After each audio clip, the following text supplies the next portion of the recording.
अस्सलाम वालेकुम, मेरा नाम सर रमजान, मैं आपको उम्मीद मल्टीमीडिया चैनल की तरफ से खुशामदीद कहता हूँ। आज हम 10th क्लास बायोलॉजी का चैप्टर नंबर 14 का टॉपिक डिस्कस कर रहे हैं, जिसका नाम है conditions for seed germination.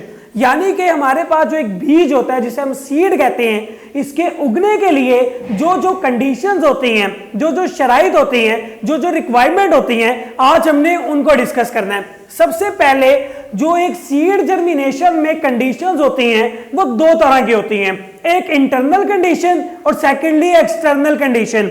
Internal conditions के अंदर क्या क्या चीज आ जाती है? इंटरनल कंडीशंस के अंदर आ जाती है कि आपका जो बीज है या फिर आपका जो सीड है, क्या उसके अंदर ये एबिलिटी है कि वो अपनी नई जनरेशन को प्रोड्यूस कर सके या फिर वो इस काबिल नहीं है। ये बेसिकली एक आम अल्फाजों में बताई गई इंटरनल कंडीशंस है। कुछ ऐसे भी सीड्स होते हैं जिनके अंदर या तो अंदर जो फूड स्टोरेज होती है वो सही नहीं होती, या फिर उनके अंदर पाए जाने वाले जो पानी होता है उसकी मिकदार सही नहीं होती, जिसकी वजह से वो सीड जर्मिनेशन नहीं कर सकते। अब एक्सटर्नल कंडीशंस कौन कौन सी होती हैं? सीड जर्मिनेशन में तीन एक्सटर्नल कंडीशंस बहुत ज्यादा इंपॉर्टेंट होती हैं, एक वाटर, दूसरा ऑक्सीजन और तीसरा टेम्परेचर। बेसिकली अगर आपको मैं आसान अल्फाजों में एक छोटा सा फिनोमिना बताऊं तो वो कुछ यूं होगा कि हमारे पास जो बीन्स होते हैं, रेड बीन्स जिन्हें लोबिया कहा जाता है, लोबिया की सीड जर्मिनेशन जो हमारे दही इलाकों में या गांव वगैरह में चेक की जाती है वो कैसे होता है? वो बेसिकली इस तरह से चेक की जाती है कि उन सीड्स को केमिकल लगा के तो पानी के अंदर रख दिया जाता है। वो पानी के अंदर पाए जाने वाले बीज जो उसकी सरफेस के ऊपर तैरते हैं, उनके अंदर एबिलिटी नहीं होती कि वो अपनी नई जनरेशन को प्रोड्यूस कर सके।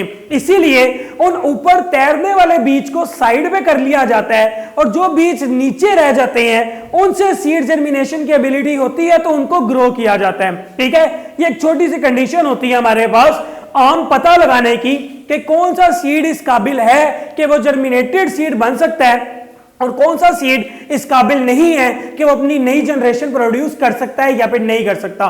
बात करते हैं इसके एक्सटर्नल कंडीशंस पे। सबसे पहले आती है बारी वाटर की।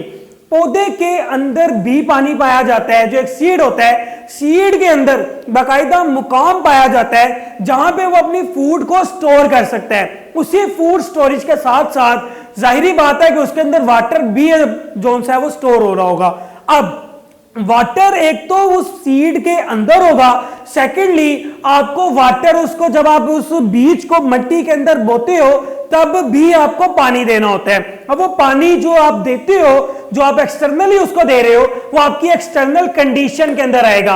अब वो क्या काम करेगा? वो बेसिकली आपकी जो सेल होगा उसका एम्ब्रियो को ग्रो कराने में बहुत ज्यादा जरूरी होगा वो। ठीक है, उसके बाद अगर आप सीड को पानी नहीं देते या फिर आप पानी देते हो लेकिन आपके सीड तक वो नहीं पहुंच पाता तो आपकी जर्मिनेशन स्टार्ट नहीं होगी। इसके लिए जरूरी है कि आपकी जो रेत है, आपकी जो मट्टी है, मट्टी जो है आपकी, वो बहुत ज्यादा मॉइस्ट होनी चाहिए, उसके अंदर भी नमी पाई जानी हो।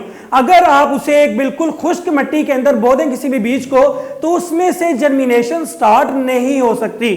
जर्मिनेशन के लिए जरूरी है कि मिट्टी भी बहुत ज्यादा जरखेज हो और बहुत ज्यादा नमी वाली हो। उसके बाद अगली चीज है ऑक्सीजन। जब एक सीड एम्ब्रियो पैदा कर रहा होता है तो उसके अंदर रेस्पायरेशन चल रही होती है और उस पर रेस्पायरेशन के जरिए उसको उस रेस्पायरेशन के लिए उसको ऑक्सीजन बहुत ज्यादा जरूरी होती है। ऑक्सीजन अगर आपकी जमीन से उसको नहीं मिलती, ऑक्सीजन के साथ एक चीज होती है जिसको हम नाइट्रेट्स कहते हैं, नाइट्रोजन के कंपाउंड्स। अगर आपके सीड को ऑक्सीजन और नाइट्रोजन के कंपाउंड्स नहीं मिलते तो उसकी जर्मिनेशन स्टार्ट नहीं होती। अगर आप उसको ऑक्सीजन बेहतर तरीके से दे दें या फिर आप उसे नाइट्रेट्स दे दें, ये बेसिकली हमारे पास एसेंशियल कंपाउंड्स कहलाते हैं। ऑक्सीजन भी और नाइट्रोजन भी ये एसेंशियल कंपाउंड्स होते हैं जो आपकी सीड की जर्मिनेशन में बहुत ज्यादा इंपॉर्टेंट रोल प्ले करते हैं। उसके बाद ऑक्सीजन बेसिकली आपके सेल के एम्ब्रियो के ग्रोथ के लिए भी बहुत ज्यादा जरूरी होती है। अगली चीज हमारे पास टेम्परेचर। जितने भी प्लांट्स हैं उनका टेम्परेचर एक जैसा नहीं होता। जितने भी हम सीड जमीन में बोते हैं या मिट्टी में बोते हैं उनका टेम्परेचर एक जैसा नहीं होता। हर सीड का टेम्परेचर अलग होगा। और इसी तरह जमीन के हर हिस्से का टेम्परेचर भी एक जैसा नहीं होता है। अगर आप लाहौर में कोई जमीन बीज बो रहे हो या फिर आप सरगोदा की जमीन में कोई बीज बो रहे हो तो दोनों जमीनों के अंदर जमीन आसमान का फर्क होगा।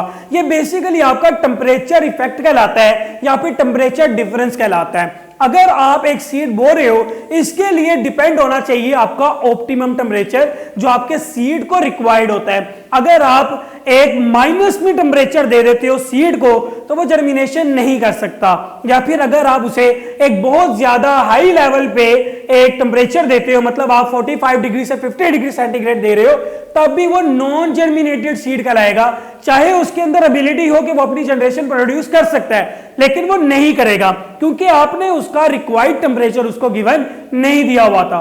तो वो टेम्परेचर जिसके अंदर कोई भी सीड ग्रो करता है हम उसको उसका ऑप्टिमम टेम्परेचर कहते हैं। और इसकी लिमिट कितनी होती है?